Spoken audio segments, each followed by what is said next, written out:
એક વૃદ્ધ માએ કહ્યું કે જો તમે તમારા જીવનમાં આ 4 સમજદારીની શીખ અપનાવશો, 4 શિખામણનું પાલન કરશો, તો તમારા જીવનમાંથી તમામ દુઃખો દૂર થઈ જશે. દર્શક મિત્રો, કહેવાય છે કે માગો પણ ભીખ નહીં, મદદ માગો. એ જ માણસને સ્વાભિમાનથી આગળ વધવાની પ્રેરણા આપે છે. જે વ્યક્તિ સ્વાભિમાન સાથે જીવે છે, ભગવાન પણ હંમેશા તેની સાથે જ હોય છે. જે બીજાને આધીન થઈને જીવે છે અને પોતાનું જીવન બીજા પર આધારિત રાખે છે, તે ગરીબમાં સૌથી વધુ ગરીબ હોય છે. આજનો આ વાર્તા પ્રસંગ આપણને ખૂબ જ સારો બોધપાઠ આપશે કે જેઓ બીજાની મદદ માટે હાથ ઊંચા કરે છે, તેના જીવનમાં ક્યારેય કોઈ અવરોધ નથી આવતો. મુશ્કેલીના સમયમાં પણ બધા તેની સાથે ઊભેલા હોય છે. તો ચાલો સાંભળીએ આ હૃદયસ્પર્શી અને બોધરૂપી વાર્તા પ્રસંગ. એક ગામમાં એક ગરીબ પરિવાર રહેતો હોય છે. એ પરિવારમાં માત્ર 2 જ સભ્યો હતા, પતિ અને પત્ની. તેઓ માટીથી બનાવેલા કાચા મકાનમાં રહેતા હતા. તે ગરીબ માણસ પોતાનું અને તેની પત્નીનું પેટ ભરવા હાટુ મજૂરી કામ કરતો હતો. એ જ રીતે બંનેનું જીવન ચાલી રહ્યું હતું. સમય જતાં તેની પત્ની ગર્ભવતી બને છે. આ વાત જાણીને તેનો પતિ ઘણો ખુશ થઈ જાય છે અને વિચારવા લાગ્યો કે હવે આપણા ઘરમાં આંગણામાં નાનું બાળક રમતો જોવા મળશે. આપણા ઘરમાં પણ નાના બાળકનું હાસ્ય સાંભળવા મળશે. આપણે તેને ખોળામાં લઈને રમાડીશું. દર્શક મિત્રો, બાળકના આવવાની ખબર સાથે માતા પિતાની આંખોમાં અનેક પ્રકારના સપનાઓ તરવરવા લાગે છે કે આપણું સંતાન ભવિષ્ય આપણાને ગૌરવ અપાવશે, આપણા વૃદ્ધાવસ્થાની લાકડી બનશે. આપણે તેને સારું શિક્ષણ આપીશું, તેને સફળ બનાવશું, તે આપણા વંશને આગળ વધારશે. દરેક માતા પિતાનું આવું જ સપનું હોય છે. પણ એ પણ સત્ય છે કે અમુક માતા પિતાના સપના પૂરા થાય છે અને અમુકના સપના અધૂરા જ રહી જાય છે. કેટલાકના સંતાનો એમની સેવા કરે છે, તો કેટલાક સંતાનો એમને દુઃખી પણ કરે છે. કેટલાક લોકોના દીકરા ગડપણમાં તેમનો સહારો બની જાય છે, તો કેટલાકના દીકરા ગડપણમાં તેમને એકલા છોડી દે છે. કોઈનો દીકરો પોતાના માતા પિતાને ભગવાન માને છે અને તેની પૂજા કરે છે, તો કોઈનો પુત્ર તેમની સાથે નોકર કરતાં પણ ખરાબ વર્તન કરતો હોય છે. આ બધું નસીબ અને કર્મના ખેલ છે. જો તમારું ભાગ્ય યોગ્ય નથી, તો તમને તમારા સંતાનો તરફથી સુખ નહીં મળે. દરેક વ્યક્તિ પોતાના બાળકોના સારા ભવિષ્યના સપના જોવે છે, પરંતુ માત્ર થોડા જ લોકો તેમના સપનાઓને પૂરા કરવામાં સક્ષમ હોય છે. કોઈનો દીકરો શ્રવણકુમાર પણ બને છે અને કોઈનો દીકરો કંસ પણ બને છે. હવે તે વખત ધીમે ધીમે વીતવા લાગ્યો. એ ગરીબની પત્ની એક બાળકને જન્મ આપવાની હતી. તેનો પતિ તેને હોસ્પિટલમાં દાખલ કરાવે છે. જ્યારે ડિલિવરીનો સમય નજીક આવે છે, ત્યારે ગરીબ માણસ તેના ભાવિ બાળકના સપના જોવા લાગે છે. ત્યાં સુધીમાં તેને યમરાજનું તેડું આવે છે અને તેનું એક માર્ગ અકસ્માતમાં મૃત્યુ થઈ જાય છે. ગામના કેટલાક લોકો મળી અને એ માણસના અંતિમ સંસ્કાર કરે છે. બીજી તરફ તેની પત્ની હોસ્પિટલમાં બાળકને જન્મ આપી રહી હોય છે. જ્યારે દુખિયારીને આ સમાચાર મળે છે કે તેના પતિનું અવસાન થઈ ગયું છે, ત્યારે તેની પર જાણે આપ તૂટી પડ્યું હોય. એ ગરીબ સ્ત્રીનો દુનિયામાં માત્ર પતિ જ હતો. હવે તે પણ આ દુનિયા છોડીને વયો ગયો. તે જોર જોરથી રુદન કરવા લાગે છે કે હે ભગવાન, તે મારા પર આવડો મોટો દુઃખનો પહાડ કેમ ફેંકી દીધો? મારો એકમાત્ર આધાર હતો, તે છીનવી લીધો. હે પ્રભુ, કમસે કમ આ બાળકની સામે તો જોવું હતું, જેનો હજુ જન્મ પણ થયો નથી. તેના જન્મ પહેલાં તમને તેના માથા પરથી તેના પિતાનો છાયો હટાવી દીધો. તે સ્ત્રી હોસ્પિટલમાં તેના પતિના મોત પર રડી રહી હોય છે. શહેરના કેટલાક લોકોએ આશ્વાસન આપ્યું કે બહેન, જન્મ અને મૃત્યુ બધું સર્જનહારના હાથમાં છે. આમાં કોઈ માનવ શું કરી શકે? એવું પણ કહેવાય છે કે ભગવાન જે કરે તે સારું જ કરે છે. માટે જે ગયું તેની આસક્તિ છોડી અને જે આવ્યું છે તેનો વિચાર કર. લોકો એ ગરીબ સ્ત્રીને સમજાવે છે, આશ્વાસન આપે છે, દિલાસો આપે છે. ત્યાં સુધીમાં તેણે એક સુંદર પુત્રને જન્મ આપ્યો. પુત્રને જોઈને તેનું દુઃખ થોડું હળવું થાય છે અને તે વિચારે છે કે હવે હું આ પુત્રનો ઉછેર કરીશ, આ મારો આધાર બનશે. હવે તે તેના બાળક સાથે તેના ઘરે આવે છે. શહેરના કેટલાક સજ્જનોએ એ સ્ત્રીને થોડા દિવસો મદદ કરી, પણ કોણ ક્યાં સુધી મદદ કરે? થોડા દિવસો વીતી ગયા ત્યારે મદદગારો પણ પીછેહટ કરી ગયા. હવે તે તેના બાળક સાથે સંપૂર્ણપણે અલગ થલગ પડી જાય છે. તે વિચારતી હતી કે બીજાની સહાયથી જીવન ક્યાં સુધી જીવી શકાય છે. હવે આ બાળકને ઉછેરવું છે અને મોટું કરવું છે, માટે મારે જાતે જ કામ કરવું પડશે. એ રીતે મહિલા અન્ય લોકોના ઘરમાં સાફ સફાઈ કરવાનું કામ કરે છે. તે કામના બદલામાં મળેલા પૈસાથી તેણે પોતાનું અને તેના બાળકનું ભરણ પોષણ કરવાનું શરૂ કર્યું. સમયની સાથે બાળક ધીમે ધીમે મોટું થવા લાગે છે. બાળક જ્યારે 5 વર્ષનું થાય છે ત્યારે મહિલા તેને શહેરની સરકારી શાળામાં ભણવા માટે મોકલે છે. તે સ્ત્રીએ વિચાર્યું હતું કે મારે મારા દીકરાને શિક્ષિત બનાવવો છે, તેને સક્ષમ બનાવવો છે, જેથી તેને ક્યારેય કોઈની સામે હાથ ન લંબાવવો પડે. કહેવાય છે કે મહેનત કરનાર માટે કોઈ ધ્યેય દૂર નથી હોતો. આ રીતે આ મહિલા મહેનત કરીને પોતાના બાળકને ભણાવવાનું શરૂ કરે છે. હવે બાળક પણ સારી રીતે સમજી શકતો હતો કે તેના ઘરમાં તેની મા જ એક છે જે તેનો આધાર છે. તેના પિતા તો તેના જન્મ પહેલાં જ આ દુનિયા છોડીને ચાલ્યા ગયા છે. તેથી જ તે ખૂબ જ લગનથી અભ્યાસ કરતો હતો. ધીમે ધીમે બાળક 10 વર્ષનું થાય છે. એક દિવસ તે ગરીબ સ્ત્રી ખૂબ જ બીમાર પડે છે. તે વિચારતી કે આ કોઈ નાની સામાન્ય બીમારી છે, તેથી તેના પર ક્યારે ધ્યાન આપ્યું નહીં. પરંતુ તેની તબિયત દિવસે ને દિવસે વધારે બગડતી રહી. બીમારીના કારણે તે કામ પર પણ જઈ શકતી નહોતી. યોગ્ય સારવાર કરાવવા માટે ઘરમાં પૂરતા પૈસા પણ નહોતા. માને ખૂબ બીમાર જોઈને પુત્ર ખૂબ જ ચિંતિત થઈ જાય છે. બાળક કહે છે કે મા, તું ચિંતા ન કર. આમ કહીને છોકરો તેની માના પર્સમાંથી 10 રૂપિયા લઈ અને માર્કેટમાં દવા લેવા જાય છે. તેનો પુત્ર જતાની સાથે તે ગરીબમાં મૃત્યુ પામે છે. જ્યારે ગામ લોકોને તેની જાણ થઈ ત્યારે તેઓ બધા ભેગા થઈ અને મહિલાના પુત્રના હાથે તેની માના અંતિમ સંસ્કાર કરાવે છે. હવે એ બાળક સાવ એકલું હતું. માતા પિતા વગરના પુત્રની ઉંમર બહુ લાંબી ન હતી. જેઓ દૂરના સગા હતા તેઓએ પણ તે બાળક તરફ ધ્યાન આપ્યું ન હતું. એ ગરીબ છોકરો હવે તેના જીવનના પથ પર એકલો ચાલવા લાગે છે. તેની માએ જે થોડા પૈસા બચાવી રાખ્યા હતા તે પૈસાથી થોડા દિવસો સુધી ટકી રહ્યો અને થોડા દિવસો પછી પૈસા પૂરા થઈ જાય છે. ઘરમાં પણ કંઈ હતું નહીં. હવે એક જ વિકલ્પ હતો કે થોડું કામ કરવું જોઈએ, પછી જ ભોજનની વ્યવસ્થા થશે અને શાળાની ફી ચૂકવાશે. છોકરાને તેની માની વાત સારી રીતે યાદ આવી ગઈ કે દીકરા ગમે તેટલો ખરાબ સમય આવે પણ કોઈની સામે હાથ ન ફેલાવતો. છોકરાને તેની માની વાત સારી રીતે યાદ હતી, તેથી જ તેણે ક્યારેય કોઈની સામે ભીખ ન માગી. શાળાએથી પાછા આવ્યા પછી તે કોઈના ખેતરમાં કામ કરવા જતો, ક્યારેક કોઈની ચાની દુકાન પર કામ કરતો અને જે થોડા પૈસા મળે તેમાંથી શાળાની ફી ભરી દેતો અને કંઈક વધતું તો તેમાંથી ખાવાની વ્યવસ્થા કરતો. આ રીતે નાની ઉંમરે બાળક ભણતો અને મજૂરી પણ કરતો. ધીરે ધીરે થોડા વર્ષો આમ જ વીતી ગયા. જ્યારે બાળક પોતાનું ગામ છોડીને શહેરમાં ભણવા જાય છે ત્યારે તેના પુસ્તકોની ને શાળાની ફીનો ખર્ચ વધી જાય છે. પણ બાળક હિંમત હાર્યો નહીં. તે રોજ શાળાએ જતો.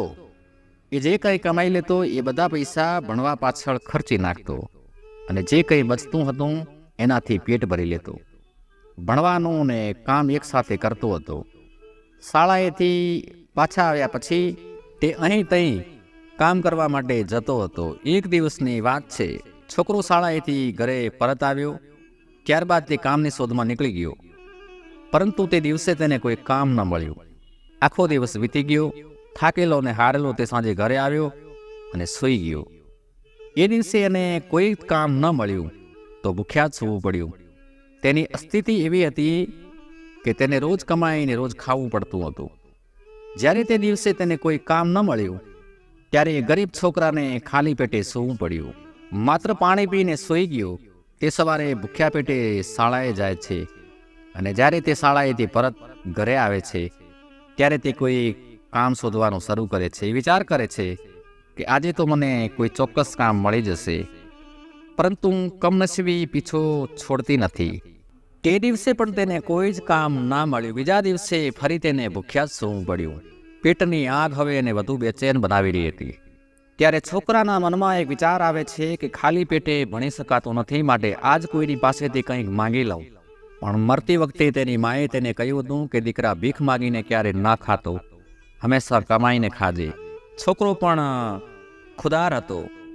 કોઈની પાસે મદદ માંગવાની તેનામાં હિંમત નહોતી. તે વિચારવા લાગ્યો કે ભલે ભૂખ્યા રહેવું પડે પણ હું ભીખ માગીશ નહીં. જો હું ભીખ માગવા લાગીશ તો લોકો મને ભિખારી કહેવા લાગશે. ભગવાને પેટ બનાવ્યું છે તો ક્યાંક ને ક્યાંક તેનું ભોજન પણ બનાવ્યું હશે. છોકરો તે દિવસે પણ ભૂખ્યો રહે છે. જ્યારે તે સવારે ઉઠે છે ત્યારે ભૂખને કારણે તેને ચક્કર આવે છે. તેની ઉંમર પણ કેટલી હતી? તે ભૂખનો માર ક્યાં સુધી સહન કરી શકે? કોઈ મોટી ઉંમરનો વ્યક્તિ તો 2-4 દિવસ વિતાવી શકે, ટકી શકે, પરંતુ આ તો હજી બાળક હતો. આજે તે શાળાએ ગયો ન હતો. વિચાર્યું કે આજે વહેલી સવારે કામ પર જઈશ. જો મને કામ મળશે તો ભોજનની વ્યવસ્થા થશે, પછી હું બીજા દિવસ માટે તૈયાર થઈ જઈશ.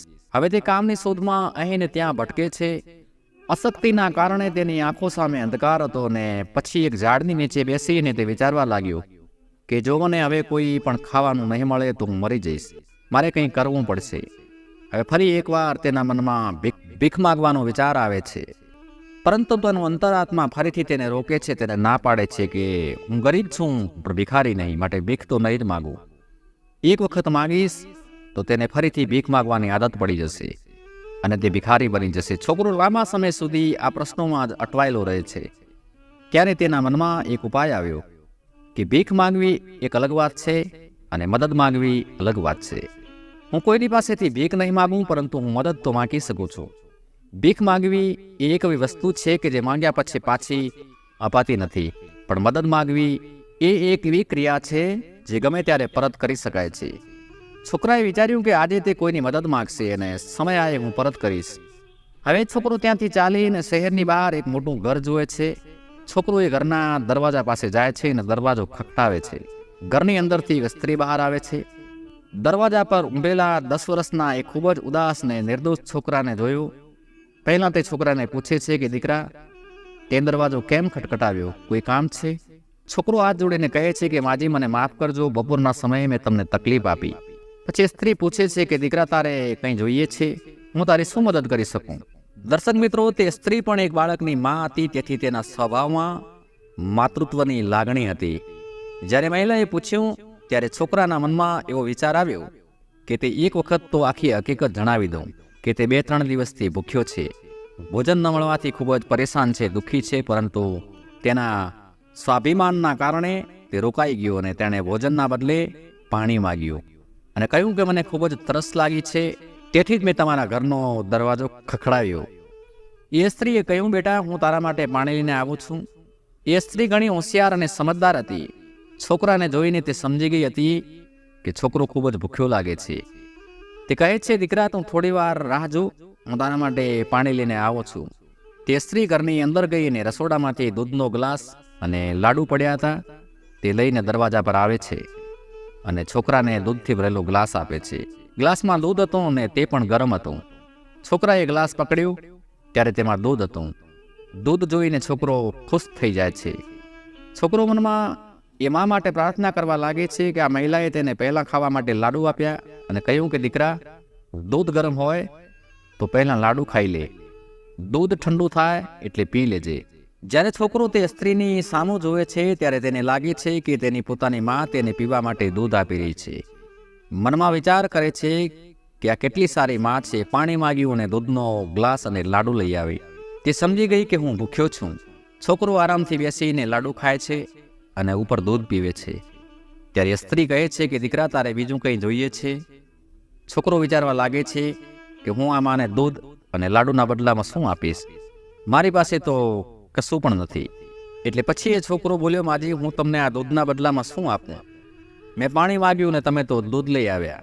ત્યારે એ મહિલા કહે છે કે બેટા મેં તારી પાસેથી કંઈ લેવા માટે દૂધ નથી આપ્યું. મને લાગ્યું કે પાવું જ છે તો પાણી શું પાવું, દૂધ જ પાવું. છોકરો કહે છે, માજી ના, તમારે બદલામાં કંઈક તો માગવું પડશે. એ મહિલા સમજી ગઈ કે આ છોકરો સ્વાભિમાની લાગે છે, ખુદાર લાગે છે. એટલે સ્ત્રીએ કહ્યું કે બેટા મેં તને દૂધ પાઈને કોઈ અહેસાન નથી કર્યું, છતાં તને એવું લાગે છે તો જીવનમાં તું પણ કોઈ જરૂરિયાતમંદને મદદરૂપ થાજે. હું સમજીશ કે તે મારું ઋણ ચૂકવી દીધું. છોકરો એ મહિલાની વાત મગજમાં ગાંઠે બાંધી દે છે. તે છોકરો એમાંના પગે લાગી અને કામની શોધમાં આગળ વધી જાય છે. વખત ધીમે ધીમે આગળ વધતો ગયો. જે નિશાળમાં એ ભણતો હતો એ નિશાળમાં એ સ્ત્રીનો પુત્ર પણ ભણતો હતો. જે સ્ત્રી આ છોકરાને દૂધ પાયું હતું, લાડુ ખવડાવ્યા હતા. એક દિવસ એ મહિલા પોતાના દીકરાને નિશાળમાં છોડવા હાટું જાય છે અને જોયું તો એ ગરીબ છોકરો પણ એ જ નિશાળમાં ભણી રહ્યો હતો.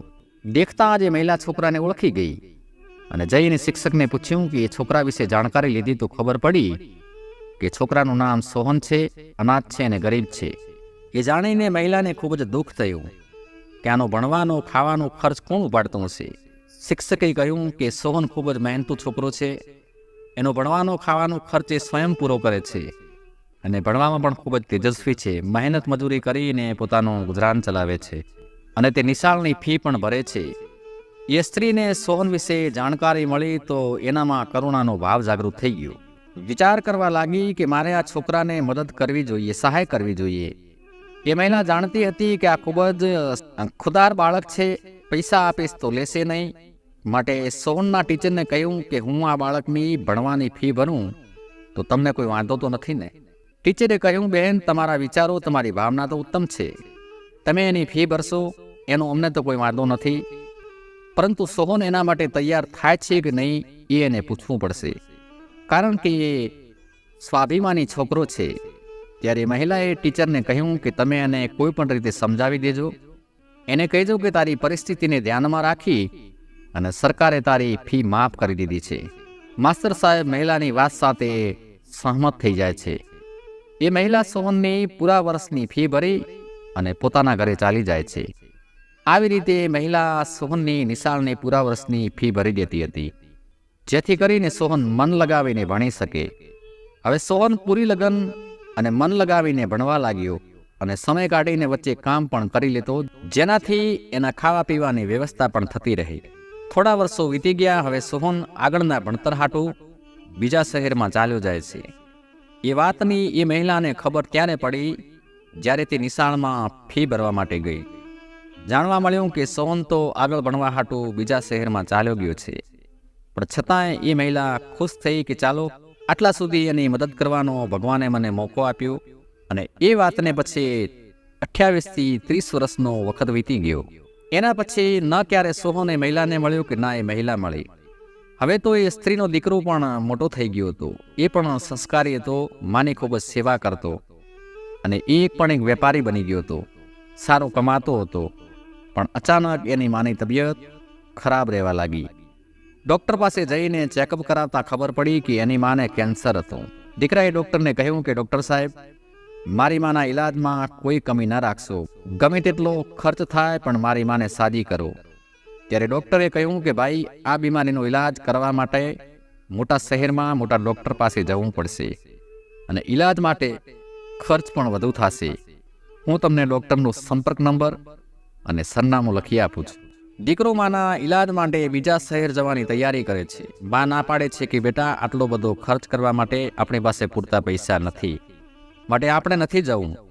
પણ દીકરો કહે છે, ના માં, તારા ઈલાજ માટે ગમે તેટલો ભલે ખર્ચ થાય, હું કરાવીશ. દીકરો માને લઈને બીજા શહેરમાં જાય છે, પરંતુ સંજોગોવશાત એ ડૉક્ટર 2 દિવસ માટે ક્યાંક બહાર ગયેલ હતા. દીકરાએ એની માને હોસ્પિટલમાં દાખલ કરાવી દીધી.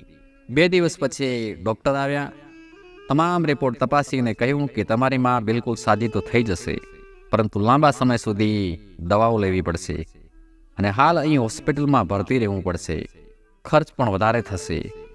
ત્યારે દીકરો કહે છે કે ડૉક્ટર સાહેબ, તમે ઈલાજ શરૂ કરો, ખર્ચની ચિંતા ના કરો, હું મારી માને આ બીમારીથી મુક્ત કરવા ઈચ્છું છું. ડૉક્ટર સાહેબે આશ્વાસન આપ્યું કે ચિંતા મત કરો, સારું થઈ જશે, બસ ઈલાજ માટે લાંબો સમય દવાઓ લેવી પડશે અને હાલ અહીં હોસ્પિટલમાં દાખલ રહેવું પડશે. દીકરાએ જઈને માને ખબર આપી, પણ એની માં ના પાડે છે કે બેટા, તું બરબાદ થઈ જઈશ, આટલો મોટો ખર્ચ તું કેવી રીતે પૂરું કરીશ. પણ દીકરો માને ખૂબ જ પ્રેમ કરતો હતો, કોઈ પણ સંજોગે એની માને બચાવવા માંગતો હતો. રોજ રોજની મોંઘી દવાઓના કારણે સાથે લાવેલ રૂપિયા પૂંજી પણ હવે સમાપ્ત થઈ ચૂક્યું હતું. લાંબા સમયથી વેપાર ધંધામાં ગેરહાજરીના કારણે એનો વ્યવસાય પણ પડી ભાગવાના આરે હતો. છતાંય એનો દીકરો હિંમત હારતો નથી. ગામડેથી પૈસાની વ્યવસ્થા કરી અને પૈસા મંગાવી લીધા. આ બાજુ હોસ્પિટલનો જે મેઇન ડૉક્ટર હતો તે માજીના રૂમમાં આવતો અને કલાક સુધી બેસી માજી સાથે વાતો કરતો, જેમ કે એક દીકરો અને મા વાતો કરતા હોય. ડૉક્ટરના મુખ પર હંમેશા માસ્ક પહેરેલ હતું, એટલે માજી એને ઓળખી ના શક્યા. ઘણા દિવસો હોસ્પિટલમાં રહ્યા બાદ એ માજી બિલકુલ સાજા થઈ ગયા. એનો દીકરો ડૉક્ટરના કેબિનમાં ગયો અને પૂછ્યું કે સાહેબ, તમારું બિલ કેટલું થયું? મને આંકડો આપો એટલે હું મેનેજ કરી લઉં. ત્યાં ડૉક્ટરે કહ્યું કે તમે તમારા રૂમમાં જાઓ, હું તમારા રૂમમાં બિલની કોપી થોડી વારમાં મોકલાવું છું. થોડી વાર પછી એક હોસ્પિટલનો પટાવાળો આવી પેક કરેલ બિલ આપી જાય છે. મા દીકરાના હાથમાંથી કવર ઝૂંટવી લે છે અને ખોલે છે તો પહેલા અંદરથી એક કાગળની ચિઠ્ઠી નીકળે છે.